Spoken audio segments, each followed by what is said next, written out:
Hi everyone, welcome to EigoFile. Today I've decided to do the entire video in English as an experiment, so I hope that you'll be able to get some listening practice and maybe learn some new words or phrases along the way as well. So today I want to talk about pronunciation. So how important is pronunciation? Well, it doesn't have to be perfect. You don't have to sound exactly like a native speaker, but I think that you do need to be able to pronounce things in a way that is easy to understand. In other words, you must not cause your listeners to have to strain their ears in order to understand what you're trying to say. So let me give you a couple of examples of times when I couldn't quite understand what my students were trying to say because they lacked proper pronunciation. So example number one is this word. How would you pronounce this? The correct pronunciation is measure, but some people pronounce it measure because we use this word in Japanese as well. We say things like measure league, right?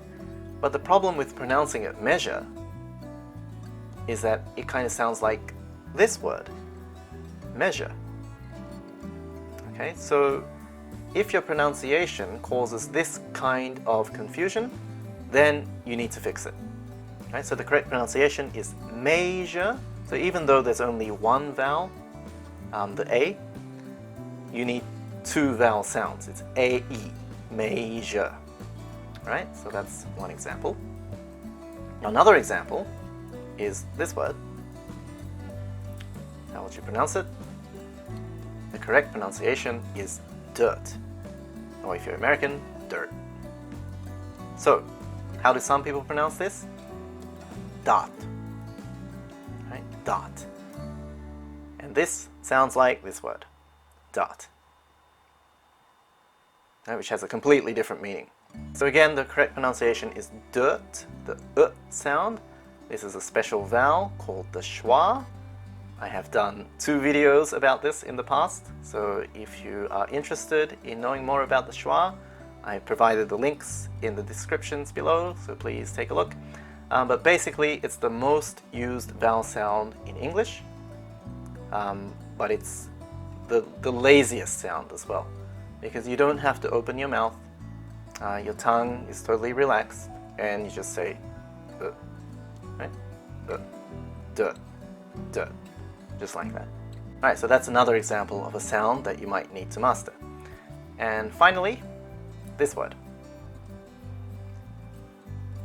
Right, obviously, rice. But how did some people pronounce it? Rice. Right? Rice.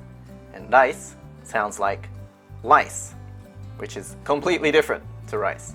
So the biggest difference between the L and the R is that when you pronounce the L sound, the tip of your tongue is touching the back of your teeth, right? Lice. So you can feel it touching.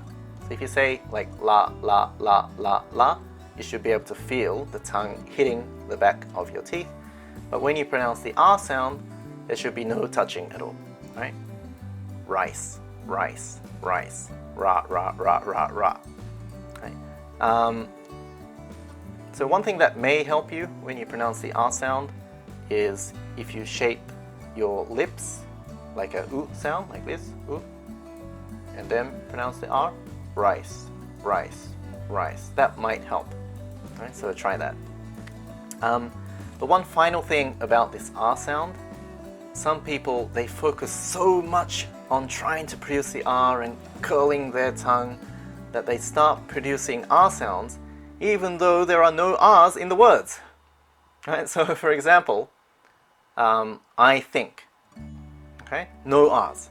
But people who are so focused on trying to pronounce the R's, they say things like, I shank, and that makes it really distracting and difficult to understand what you're trying to say, so please don't do it. Now, it will take time to master some of these sounds, but think of it this way, your tongue is just a muscle, and if you're not used to pronouncing certain sounds, that's because your tongue is not used to being placed in a certain position. So you could compare it to like a sport. Let's imagine you've been playing tennis for 10 years and you hit your strokes like this, right? You always hit like this. You've been hitting like this for 10 years, right? So this is your habit.